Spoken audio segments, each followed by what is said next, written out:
السلام عليكم صبايا، أهلا وسهلا فيكم بقناتي. اليوم إن شاء الله رح نتعلم نعمل جوارب نسائية بخطوات سهلة وسريعة، طبعا بقطعة واحدة على مبدأ الجوارب اللي اشتغلناهم بالفيديو الماضي. رح أحط لكم الرابط بأعلى الشاشة إذا حابين تروحوا وتشوفوا الفيديو اللي اشتغلناه بالفيديو الماضي.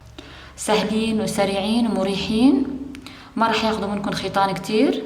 رح نتعلم خطواتهم مع بعض إن شاء الله خطوة بخطوة. بس قبل، لو كنتوا أول مرة تزوروا قناتي لا تنسوا تشتركوا بالقناة وتفعلوا الجرس ليوصلكم مني إشعارات بالفيديوهات الجديدة.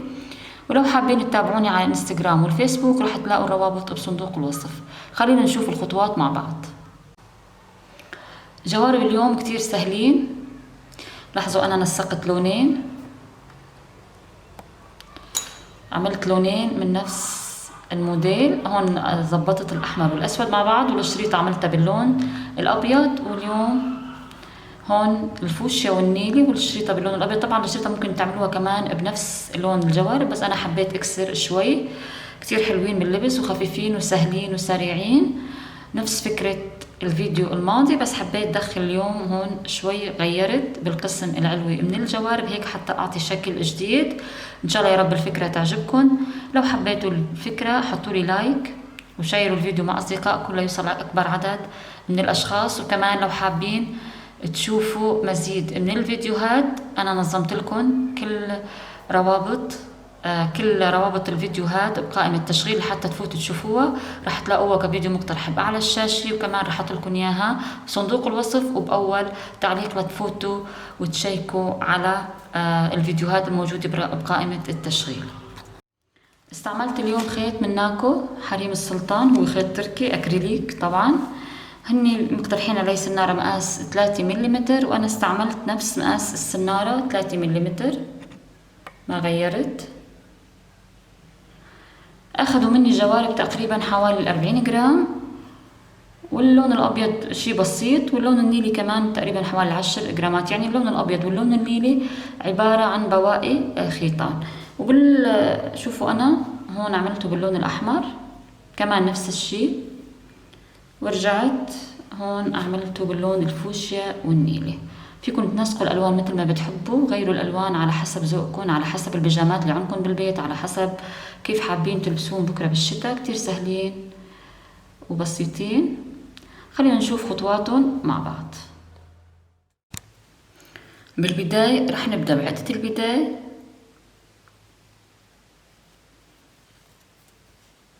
ورح نبدأ بسلسلة على مقاس طول القدم ناقص 2 سنتيمتر، لأنه دائما بدنا نعمل حسابنا إنه الجوارب على اللبس رح تفضى، وكمان إنه الغرزة رح تاخد وتعطي.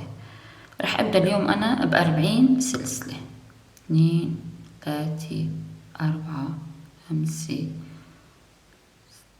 طول السلسلة طلع عندي 20 سنتيمتر. طبعا اليوم أنا المقاس 38 39، كمان ممكن بلبس 37 38. لو حبيتي تزودي مقاس لل40 مثلا 41 ممكن تزودي سلسلتين. لو حبيتي تنقصي 36 37 نقصي سلسلتين عن عدد السلاسل. هلا هون رح اتجاوز سلسلة 2 وروح للثالثة، الف الخيط على السنارة وادخل بالسلسلة الثالثة واعمل غرزة نصف عمود، واللي بعدها كمان غرزة نصف عمود، ورح اكمل هيك لاخر الدور. كل سلسلة معي رح اعمل غرزة نصف عمود، رح اكمل ليخلصوا باقي السلاسل. لف الخيط على السنارة، ادخل اسحب الخيط، عندي 3 حلقات على السنارة، رح اسحب واطلع من الكل سوا، ورح اكمل.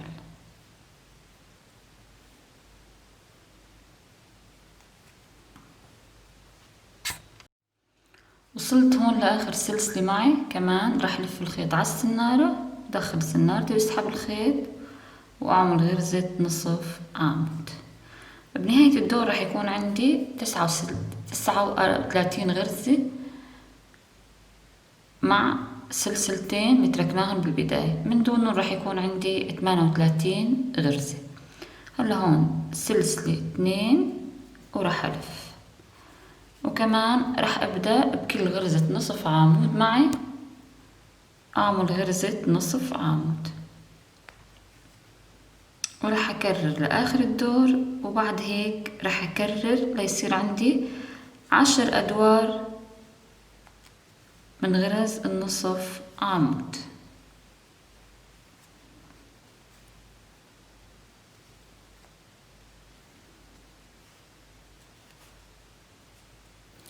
راح نبدأ نكرر ليصير عنا 10 أدوار. هون أنا كررت 10 أدوار من غرز النصف عمود، تقريبا راح يكونوا حوالي 8 سنتيمتر، 8.5 سنتيمتر تقريبا. شايفين 8 سنتيمتر. هلا هون راح ابدأ ادخل اللون الثاني. لاحظي هون انا عديت 20 غرزة وحطيت علامة. هلا هون راح ابدأ ادخل اللون الثاني. طبعا هون 20 عديناهم، راح يبقى عندي بالجزء الثاني 19 غرزة، بما انه نحن قلنا عنا 39 غرزة. هلا هون انا راح ادخل اللون الثاني. طبعا مثل ما قلنا فيكم تنسقوا الالوان على كيفكم براحتكم. اخر غرزة معي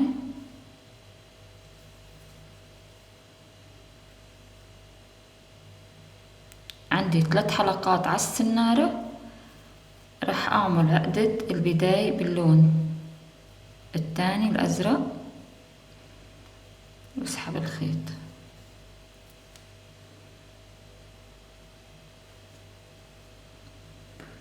راح اعمل مثل عقدة صغيرة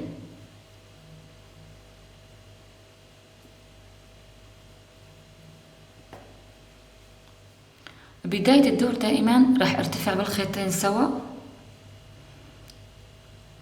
حلقة 2، راح لف. هلا هون راح اخد اللون الازرق، وطبعا ممشي معي اللون الزهر الثاني. راح لف الخيط على السنارة وروح للغرزة اللي بعدها مباشرة، دخل الخيط، عفوا دخل السنارة واسحب الخيط. عندي 3 حلقات لانه هدول راح يعتبروا وحدة، راح اسحب واطلع من حلقتين،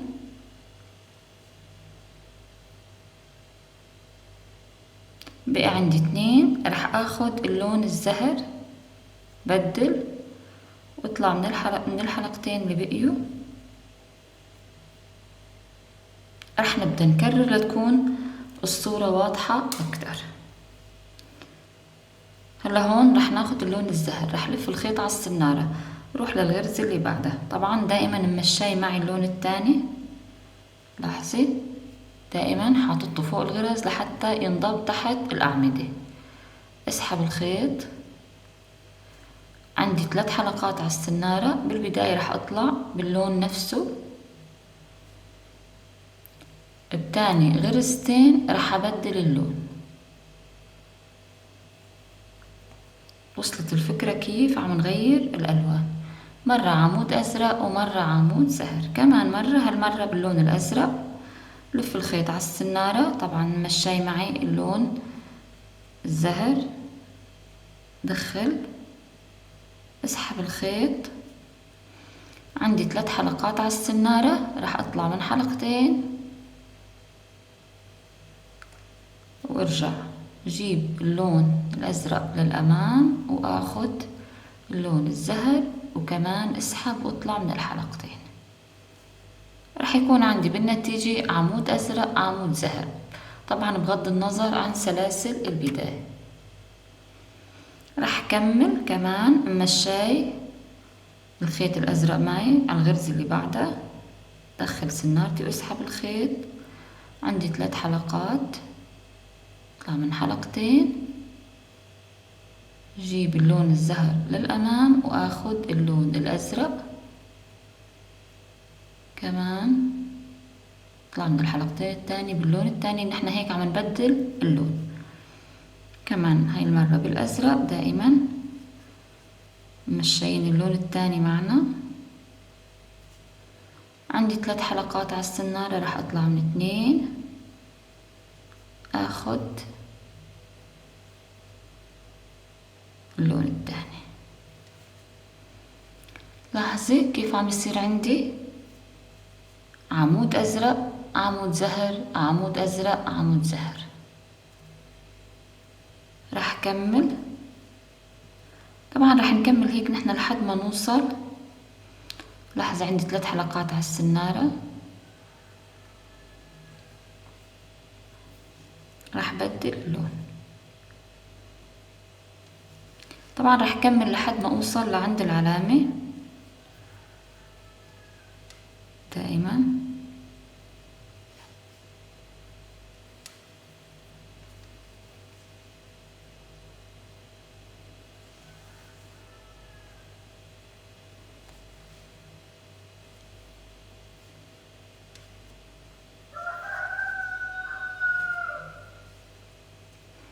مثل ما قلت راح اكمل على نفس النسق لأوصل لعند العلامة.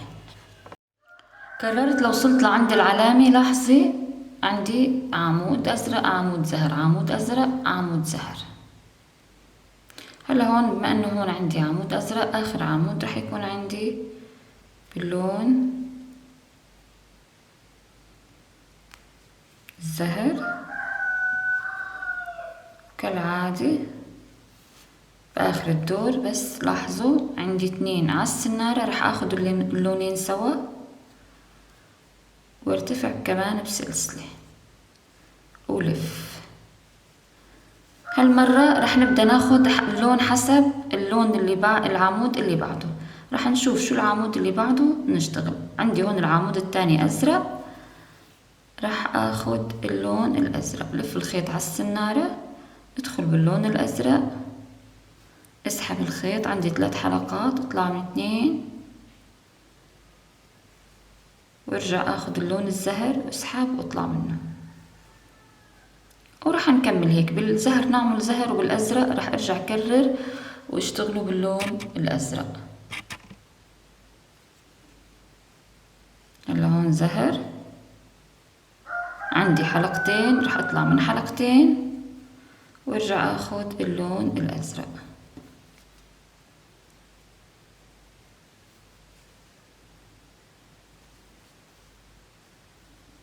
هلا هون كمان لون الازرق، دائما عم نمشي معنا الخيط الثاني. اطلع من حلقتين وارجع اسحب اللون الزهر. ودائما ننتبه انه ما يرتخي شغلنا، نضل نشد الخيط بس مو كتير، يعني لا نشده ولا نرخيه حتى يكون شغلنا مرتب.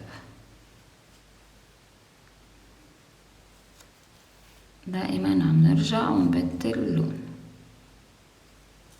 بكل غرزة عم نبدل اللون. طلعنا من 2، راح ارجع اسحب الخيط واطلع من 2. طبعا راح نكرر نفس الخطوات لحد ما اوصل لاخر الدور.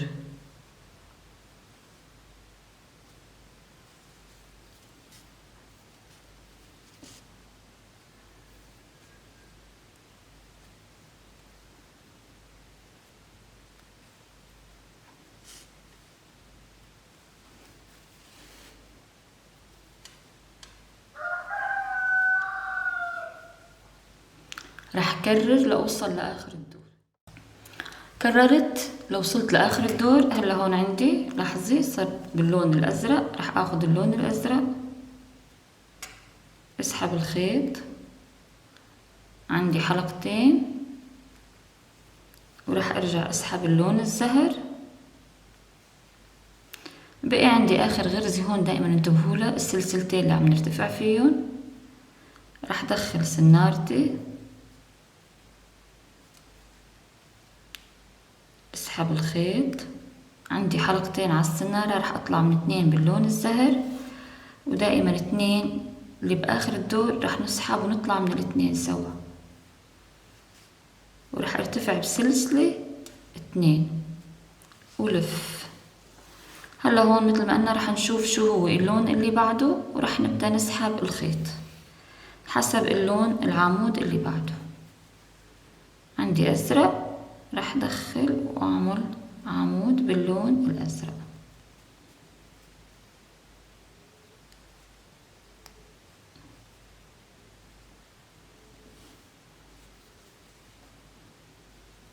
طبعا راح نكمل نرجع لاخر الدور، راح نكرر هيك لحد ما يصير عندي 7 ادوار.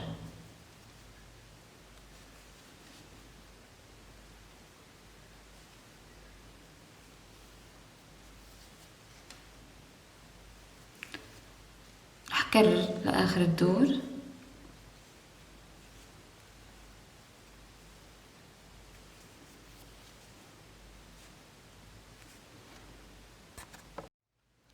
كررت. لاحظوا كيف عم يكون عنا الالوان كل خط بخطه عم يعطوا جمالية كتير حلوة. هلا هون اخر عمودين دائما عم ركز على بداية الدور ونهاية الدور عشان الاشخاص المبتدئين. لاحظوا عندي 2، واحد ازرق وسلسلتين الارتفاع. راح اعمل الازرق حلقتين وارجع بدل.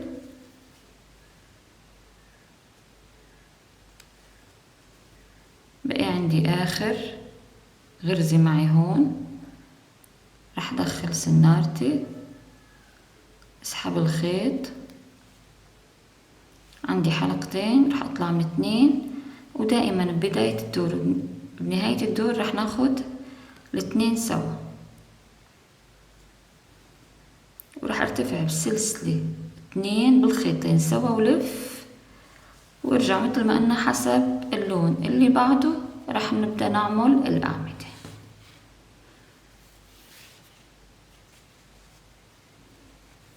عندي أزرق، راح نعمل أزرق،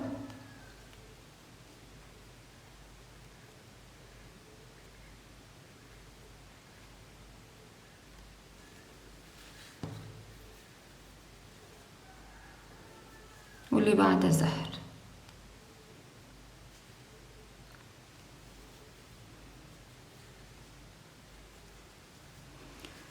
مثل ما قلنا راح اكرر لحد ما يصير عندي 7 ادوار. شوفي انا هون كررت 7 ادوار، 1 2 3 4 5 6 7. هلا هون راح اقص اللون الازرق مع حاجته.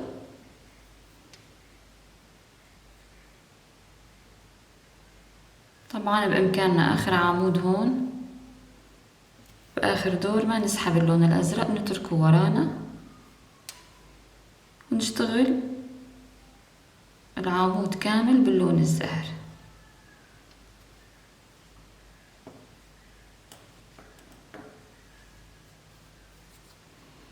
طبعا هيدا الخيط ما ننسى نضبه.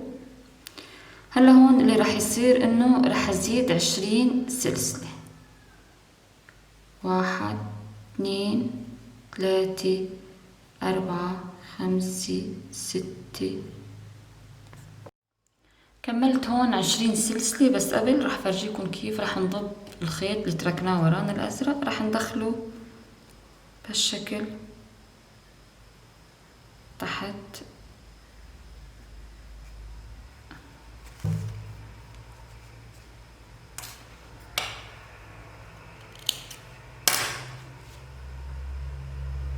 هلا هون راح ارجع للسلسلة اللي زودناها وراح ابدأ كمان. راح نرجع هون نرجع نشتغل غرز نصف عمود. راح اترك 1 2 واروح للثالثة وابدأ اعمل فيها غرزة نصف عمود. كمان بالسلسلة اللي بعدها غرزة نصف عمود، واللي بعدها كمان.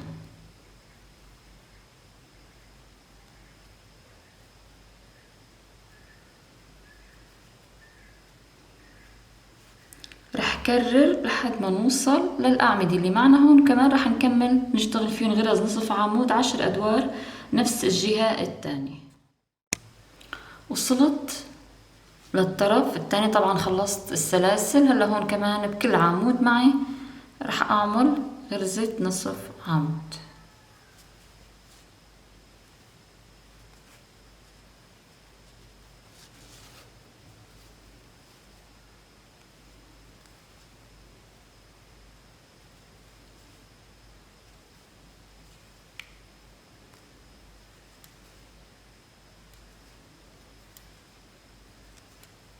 كررت لاخر الدور، بقي عندي اخر غرزة. لاحظوا السلسلتين اللي كنا عم نرتفع فيهم رح اعمل فيهم غرزة نصف عمود،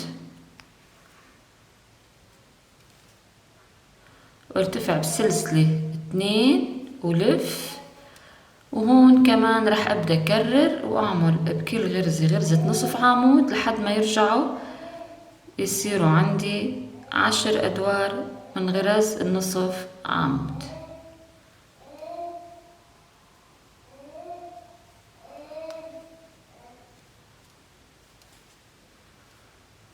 رح كرر ليرجعوا يصيروا 10 ادوار.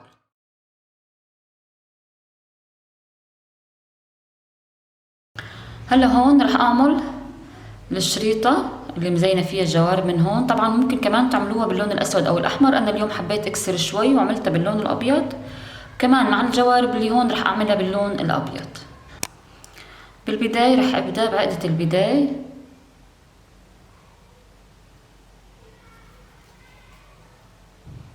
وابدأ عد 10 سلاسل. 1 2 3 4 5 6 7 8 9 10. 10 سلاسل. رح اتجاوز سلسلة وروح للسلسلة اللي بعدها واعمل غرزة حشو.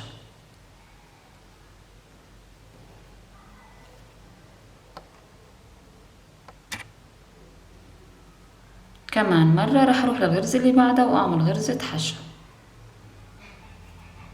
كمان مرة غرزة حشو، وراح اكمل لحد ما اوصل لاخر الدور. يعني راح اكمل كل السلاسل، كل سلسلة راح اعمل فيها غرزة حشو.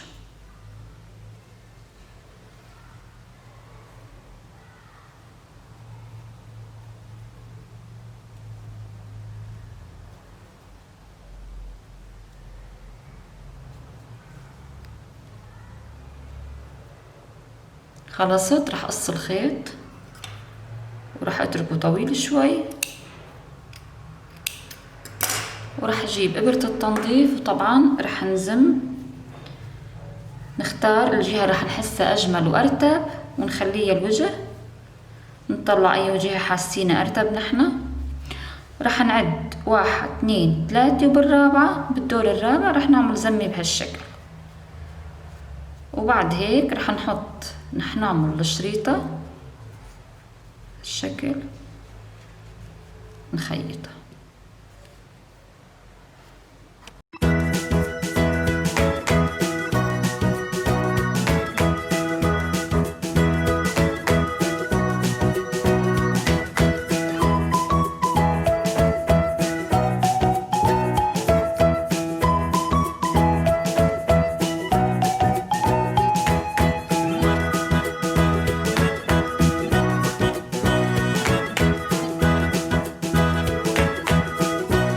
هلا هون رح ابدأ خيط الطرفين على بعض، ودائما الخياط رح يكون على الوجه الخلفي للجوارب. سكرهم بهالشكل، ورح ابدأ من الزاوية من هون وابدأ خيط لاوصل للطرف الثاني. طبعا على حسب لون الجوارب رح نخيط.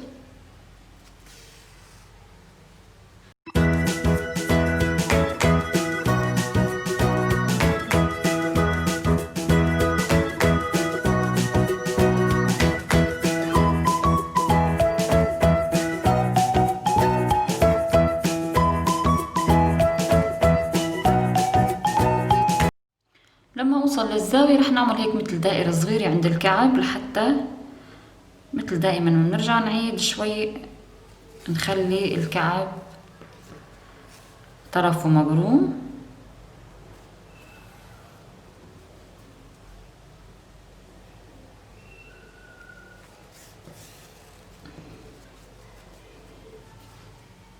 حاول رتبها قدر المستطاع. هلا هون راح اكمل خياط لاوصل للطرف الثاني، وكمان نوصل للطرف البالوري او الجوارب من الاعلى. راح نبدأ ناخد خيط من هاي الجهة وخيط من الجهة الثانية.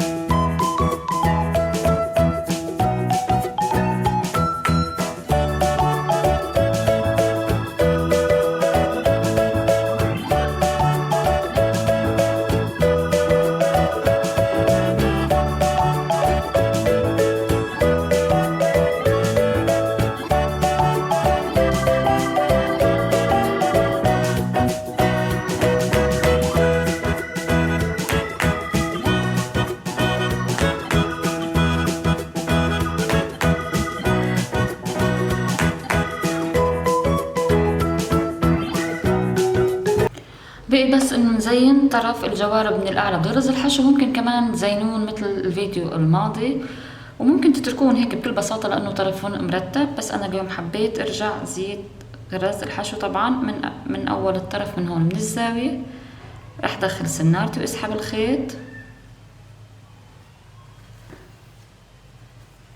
ارتفع بسلسلة،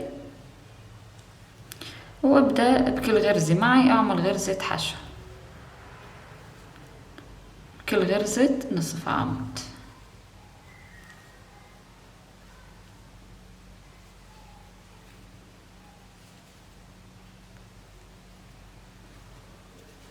رح اكمل لحد ما اوصل للزاوية الثانية.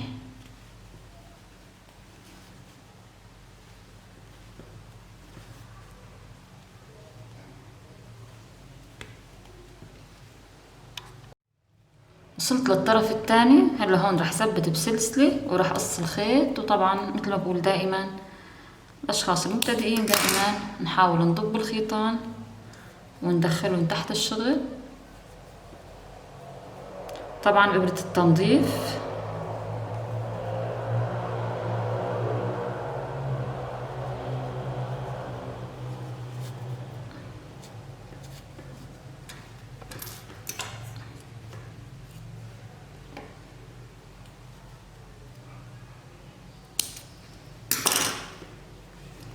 وبهيك بيكونوا خلصوا معنا الجوارب لليوم. كتير سهلين ومريحين وخفيفين. ان شاء الله يا رب يكونوا عجبوكم. لو حبيتوا الجوارب لا تنسوا تشتركوا بالقناة وتشاركوا الفيديو مع اصدقائكم. واذا ممكن لايك تابعوني على صفحتي على الفيسبوك وانستغرام، رح تلاقوا كل الروابط في صندوق الوصف. السلام عليكم ورحمة الله وبركاته.